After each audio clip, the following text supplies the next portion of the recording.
Hola, Internet amigos. Wow, this is really, really, really important. Please listen to this. This is from the China Observer. It's a fairly large channel, does good stuff. They're going to talk about ASML, but they're actually going to ask the question, how come the Netherlands has got the highest level national security chip manufacturing equipment in the Netherlands and not the United States? This is the question we have asked, and I can't believe they're even asking it, but they are. But listen to the excuse. It's actually the same excuse I got off Gemini AI.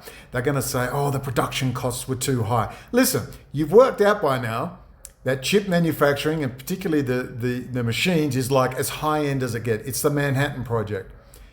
And you're seriously going to tell me that Bell Labs started, then it got too expensive, so it just kind of magically shifted to Europe by their own, and I argued this with AI and got it to back down. I said, well, by that argument, the F-22 stealth fighter should have been manufactured in China or Russia or the Netherlands, because that's cheaper to make it there. Do you seriously believe the very industry that lets you control the world would not have been built and maintained in the super military industrial complex, high technology area of the United States? You've all worked out now how they've said under the CHIPS Act, we must have chip manufacturing back here. Now listen to what they say. In the core segment of the global semiconductor industry, the Dutch company ASML is unquestionably the sole dominant player. This high-tech system, once described as the most complex machine ever built by humanity, raises a key question. Why is it not controlled by traditional technology powerhouses like the United States, Japan, or Germany? How did it instead end up in the hands of the Netherlands? Lithography technology originally came from Bell Labs in the United States. In the past, America's GCA and Japan's Nikon and Canon were once giants in the lithography machine industry. However, as chip manufacturing moved into the far more challenging deep submicron era, development costs soared.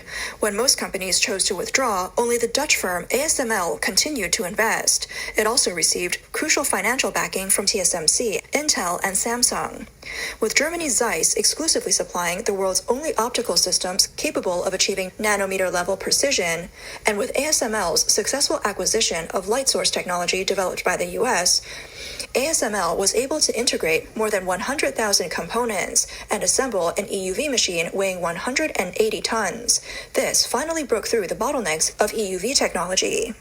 Veteran Taiwanese analyst Ye Qingqing noted that before 2018, multiple approaches were often compared with EUV. These include multi-beam E-beam, nano-imprint lithography. All right.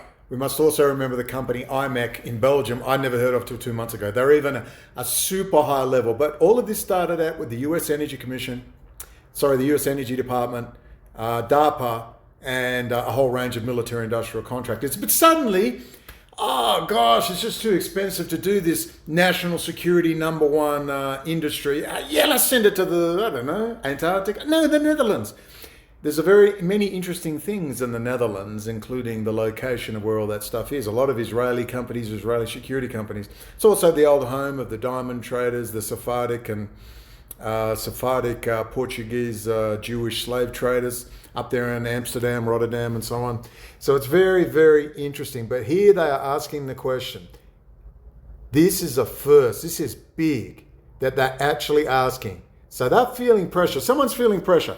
Why did you put those machines that make the machines, which is the national security issue of issues in the industrial high-tech age? It's admitted by the Trump administration, the Biden administration, under the CHIPS Act. We must have chip manufacturing back here. You've also got to be able to have control of the machines that make the chips, right? Only the United States could truly do this, and yet they stuck it in the Netherlands. If it's a cost thing, well, build your intercontinental ballistic missile nuclear arsenal in China then, or Japan, or the Netherlands. Of course you'd never do that. It's a national security issue. Why wasn't it built? And Andy Gove, a freaking Hungarian Jew who helped build Intel, was screaming about it from day dot. I find it amazing that a Hungarian Jew was screaming about it. Isn't that amazing? But so-called American, Goy, are sending it all overseas. It's quite amazing, isn't it? And the Kissinger and Associates, and the build-up of China, the multipolar world order, the Bunting Cloverleaf map, the Primakov doctrine. When you put it all together, what do you get? You get what you get. Biggest espionage case in history. Thank you. This is exciting news.